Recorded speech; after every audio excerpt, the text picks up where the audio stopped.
제 이름은 김명지이고요. 나이는 올해로 30입니다.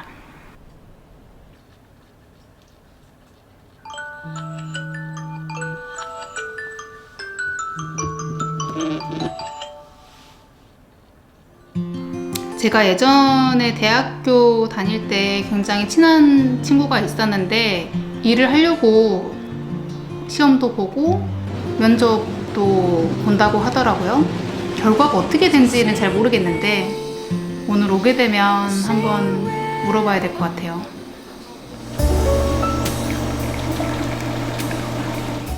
광주 오랜만에 왔대. 잘 지냈어? 잘 지냈지. 요새 좋은 소식 없어? 없어. 지금 연애가 왜? 문제가 아니야. 왜? 아니 일을 먼저 해야 뭐 그게 남처럼 안 하던가 하지. 아 그때 그 면접 본 거 어떻게 됐어? 잘 됐어? 잘 안 됐어. 여성들이 좋은 기업에 들어가기 시작하고 학력이 높아지기 시작한 건 불과 2000년부터입니다. 노동 조건이라든지 보육 환경이라든지 이런 것이 갖춰지지 않은 상태에서 사회가 너무 빨리 변하다 보니까 이걸 여성의 많은 노동 참여를 수용을 할 수 없는 게 된 거예요. 여성들이 1차 노동시장으로 많이 진입하기가 어렵습니다. 왜냐하면 성차별이 심하기 때문에요. 이 여성들이 노동시장에서 진입이 안 돼요. 진입이 안 되다 보니까 삶이 불안하단 말이에요. 삶이 불안하다 보니까 아이를 낳기가 어려워지는 거예요. 한국의 노동시장은 일단 이중노동시장의 구조가 상당히 심각하다고 분석이 되고 있는데요. 여성이 비정규직에 집중되어 있기 때문에 사실 육아휴직을 사용하기가 어려운 여성들이 많다는 것도 마찬가지이고요.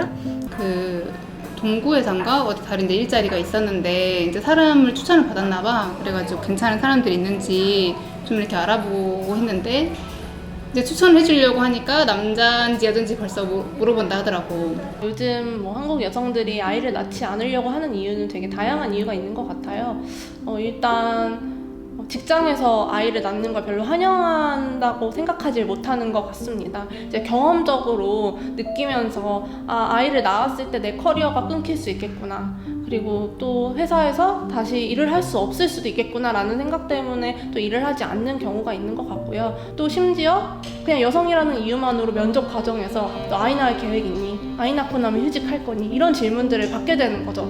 여성들이 일을 하고 동등하게 같이 노동을 하면서 동등하게 보육을 하고 그것이 사회가 당연히 서포트를 해줘야 된다는 인식을 갖기 시작한 것이 제가 생각에 불과 10년 정도밖에 안 된 것 같습니다. 결혼할 생각 있어? 하긴 해야지. 근데 결혼하는 게 쉬워? 아니 근데 돈도 너무 많이 들고 일단 하고는 싶은데 뭐랄까 돈 좀 모아서 해야 될 것 같아. 그냥 지금 당장 뭐 결혼한다고 해서 뭐 다 해결되는 그런 게 아니니까 그냥 둘만 좋다고 결혼하는 건 아니잖아.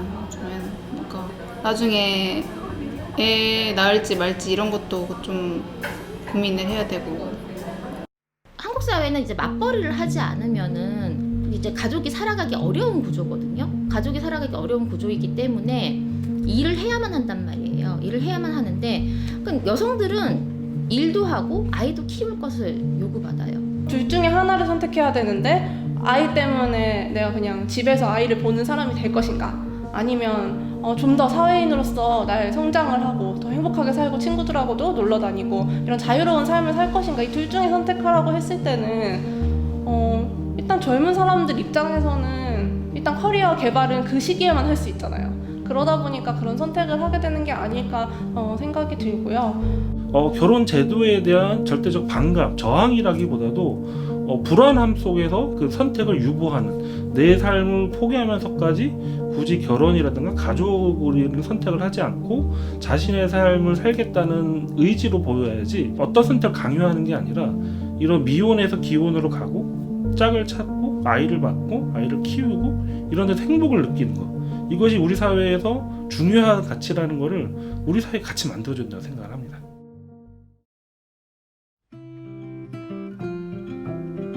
제가 지금 운 좋게 청년센터에서 근무를 하게 됐는데 이 청년센터라는 곳에서는 청년들을 굉장히 많이 만날 수가 있어요.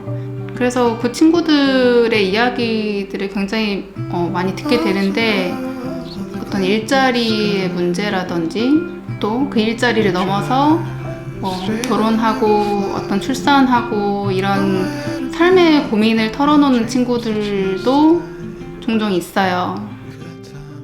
생존 경쟁이 치열한 사회이기 때문에 젊은 세대들 입장에서는 당장 자기 자신 서바이벌 하기도 힘든 상태에서 한국의 전통적인 자식을 낳으면 엄청나게 많은 시간과 투자를 해야 되는 그런 환경은 도저히 견딜 수가 없을 것 같으니까 결국 이제 아기를 안 낳거나 줄이는 쪽에 의사결정을 했다고 생각을 하는데, 이런 경쟁과 불안함 속에서 경쟁에서 도태되면은 나락으로 떨어질지 모른다는 그 위기의식을 평생 가지고 성장을 했습니다.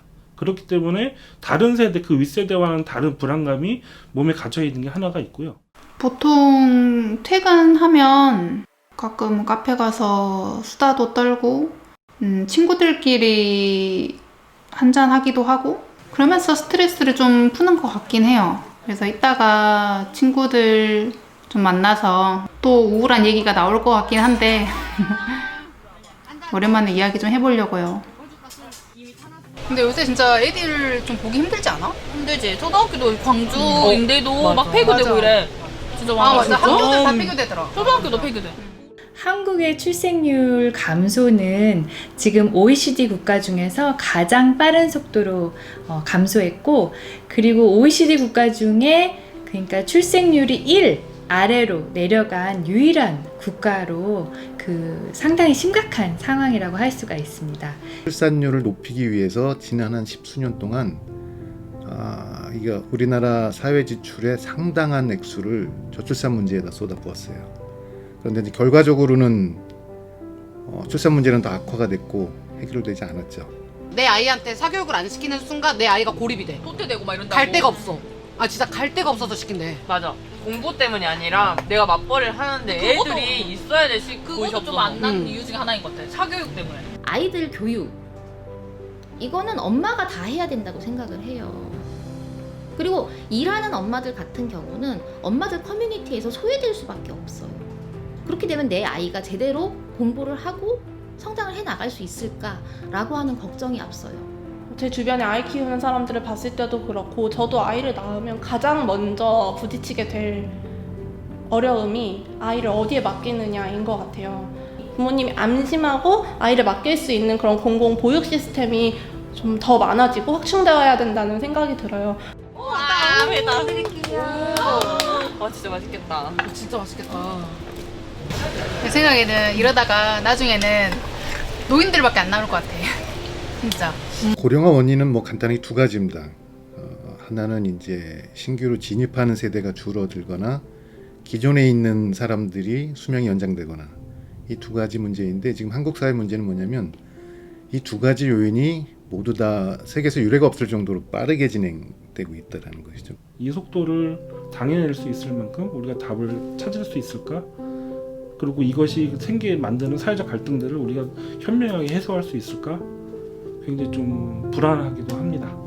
당장 시작된 문제이고, 이게 언제 끝나냐면 30년이 지나서 그때부터는 점차 이제 인구 비율이 안정화가 되기 시작합니다. 그래서 고령화 문제는 지금 막 시작을 해서 앞으로 30년이 가장 심각하게 진행되는 문제인 거죠.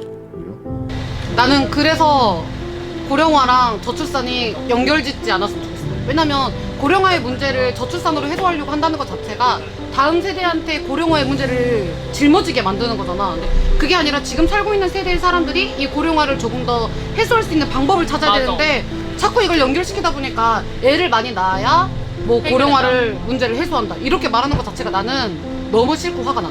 저출산 고령화 대책위원회, 이게 이제 아까 말씀드린 노무현 정부 때부터 만들어져서 대통령 직속 특별위원회 형식으로, 그런 데서 얘기하는 것도 대부분 다 형식적인 피상적인 얘기들만 계속합니다.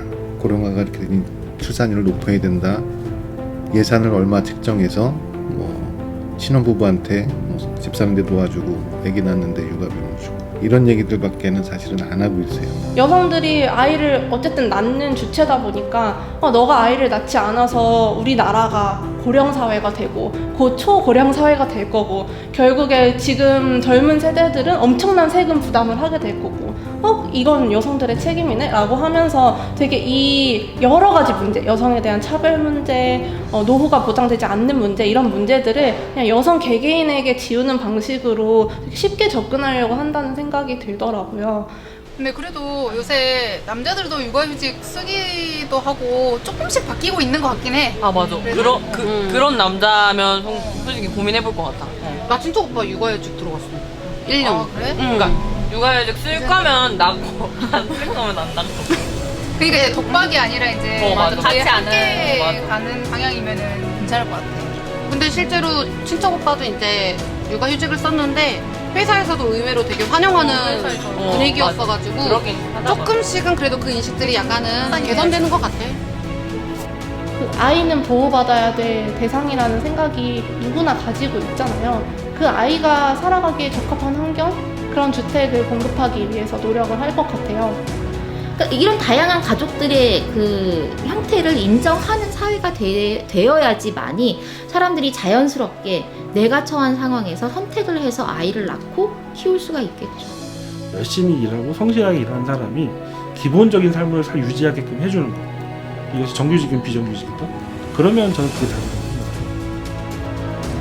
그래서 고령화 문제 해결은 저출산 문제를 해결하는 것이 아니라 나이 들어가는 사람들, 고령 세대를 조금 더 생산적으로 활용하는 쪽으로 해결 방향을 잡아야 된다고 생각합니다. 이 인구의 많은 부분이 고령화 됐을 때 그 모습에 맞춰서 또 새롭게 사회를 설계하면 되지 않을까 싶어요.